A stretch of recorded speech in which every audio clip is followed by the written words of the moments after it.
सीताराम आप सभी का बहुत बहुत स्वागत है इस चैनल पे। आइए देख लेते हैं कि इस वक्त आपके पर्सन आपके बारे में क्या सोच रहे हैं, आपके पर्सन की क्या थिंकिंग है आपके लिए। देख लेते हैं। फर्स्ट ही कार्ड है यहाँ पे।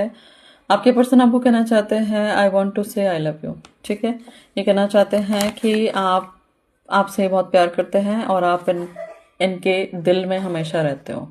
वाइब्रेशन की एनर्जी है तो देखो यहाँ पर कहीं ना कहीं आपके और इनके कॉर्ड्स जुड़े हुए हैं।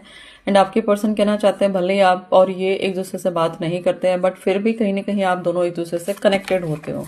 ये कहना चाहते हैं कि इनका जो दिन है वो आप ही से स्टार्ट होता है और इनकी जो रात है आप ही से खत्म होती है, आप ही के साथ खत्म होती है। फाइनल डेस्टिनेशन की एनर्जी है तो आपके पर्सन आपको कहना चाहते हैं कि आप ही इनकी फाइनल डेस्टिनेशन हो, आपके साथ ही अपनी जिंदगी देखना चाहते हैं एंड आपके साथ ही अपनी पूरी लाइफ बिताना चाहते हैं। ये आपके पर्सन की तरफ से एनर्जीज है।